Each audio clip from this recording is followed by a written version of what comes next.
ministre des Finances sur les questions relatives à la dette.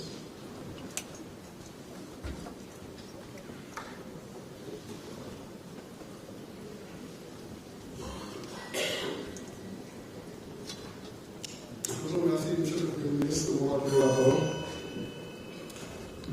J'ai noté 3 questions sur la dette et nos relations avec les FMI. C'est d'abord l'état des discussions que nous entenons avec les FMI. La deuxième question a trait à la stratégie de gestion active de la dette. Et la troisième question à la stratégie de financement posée par le rapport intermédiaire. Je vais commencer par l'état de discussion avec les FMI. Si je veux tamit c'est des sujets qui reviennent le plus souvent. Mais bon, nous il faut expliquer ce qui a chez nous demain. Avec le Fonds monétaire international, nous avons repris les discussions. Le 19 janvier 2026, j'ai reçu la nouvelle chef de mission du FMI pour le Sénégal, Mme Vera Martin Mercedes. Nous avons l'ancien chef de mission, Eddie Gamer, pour procéder à une sorte de passation de service. Nous entendons aussi la situation de nos discussions et quelles sont les prochaines étapes. Du moment où nous avons des discussions avec le Fonds monétaire, et nous pouvons confirmer la rencontre que j'ai eue il y a 2 semaines avec Mme Kristalina Georgieva, qui est la directrice générale du Fonds monétaire à Aloula, en Arabie Saoudite. Moi, je connais les discussions se passent très bien. Après que nous recevoir la nouvelle chef de mission, nous avons tous les sujets de discussion sur la table. Les sujets sont de 2 ordres. Ben, c'est sur le misreporting, c'est-à-dire que la communication de données erronées au Fonds monétaire international. Ben, c'est sur la négociation de nouveaux programmes. Sur le misreporting, tous les sujets ont été stabilisés. Nous sommes tombés d'accord sur l'audit, sur la situation de la dette, sur la correction des statistiques sur les finances publiques, sur tous les sujets d'ordre qualitatif, sur les sujets de réforme, la matrice des mesures de réforme. Sur toutes ces questions, nous sommes tombés d'accord aussi sur la solidité du processus de redressement qui a été proposé. Il y a quelques mesures préalables qu'il convient de mettre en œuvre. L'essentiel a été déroulé. Il reste 2 mesures à mener. D'ici à ce que nous devons vers le conseil d'administration sur le ministère du nous pourrons les exécuter. Le problème ne se pose pas sur ce premier sujet. Nous reste le deuxième sujet, la négociation de nouveaux programmes. Le 3 octobre 2025, la directrice générale du FMI a organisé un conseil d'administration informel sur le cas du Sénégal. Ce conseil d'administration informel, nous actons tous les points qui restent dans la politique. Bon, nous avons une autorisation au fonds, aux équipes du fonds, pour pouvoir discuter et négocier un nouveau programme. Nous commençons en mars de l'Assemblée annuelle du Fonds monétaire et de la Banque mondiale qui est à Washington. Nous avons commencé une discussion. Discussion fondamentalement portée sur le cadrage macroéconomique et budgétaire. Cadrage macroéconomique, nous avons faire des facteurs moyens. Une économie est composée de 4 secteurs. Secteur réel, secteur extérieur, secteur des administrations publiques et le secteur monétaire et financier. Vous avez un secteur de secteur réel, moyen de croissance économique et inflation, et ainsi de suite. Quels sont les secteurs qui composent la croissance? Sur ces questions-là, la discussion est sur elle. Il y a des divergences que nous avons avec le fonds, que nous avions avec le fonds fondamentalement, sur le cadrage, sur le niveau de projection de la croissance économique. Le petit débat, on n'est pas souvent d'accord parce que nous considérons que les hypothèses du fonds sont pessimistes sur la situation économique du Sénégal et le fonds considère que les hypothèses sont optimistes. On a travaillé à rapprocher les positions, mais vraiment en profondeur. Et ce que je peux vous assurer, c'est que le vendredi passé, le Fonds monétaire a mis à jour son cadrage macroéconomique qu'il nous a envoyé. Dans les prochains jours, peut-être d'ici la fin de la semaine, nous pourrons discuter sur ce cadrage macroéconomique-là et puis arriver aux résultats qui vont nous permettre de finaliser ces discussions-là.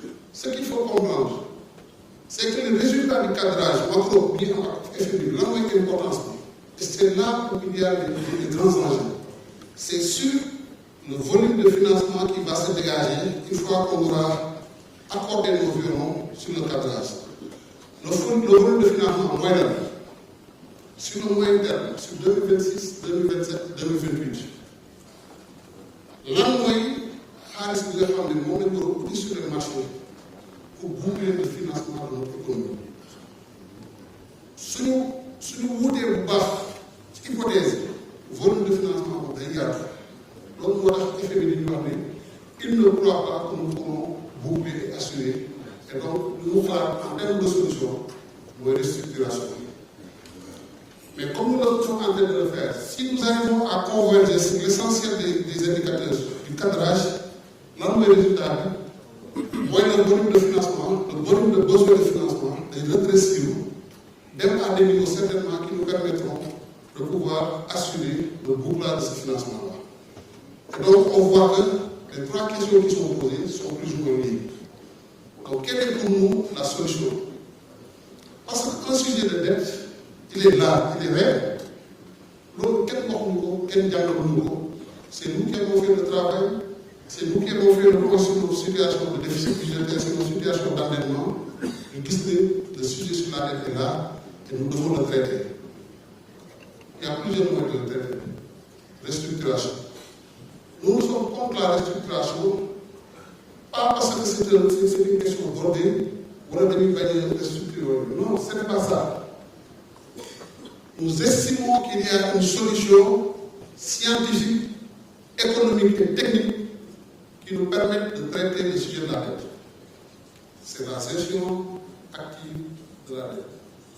Le résultat, il est le même du point de vue quantitatif que la restructuration, à quelques variables près. Et nous ne subissons pas les conséquences de la restructuration.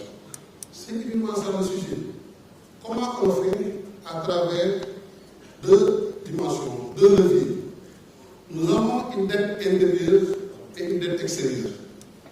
Nous avons commencé depuis fin 2024 à travailler sur la gestion active de la dette bancaire locale. En 2025, les paiements, les tombées d'échéance sur la dette bancaire locale étaient à plus de 820 milliards.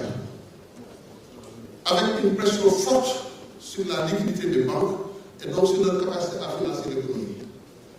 Nous avons évité les banques à travers des interventions sur le marché financier régional, à utiliser certaines expériences dont ils disposaient sur l'État du Sénégal. Une fois utilisé, qu'est-ce que cela nous a permis de faire concrètement?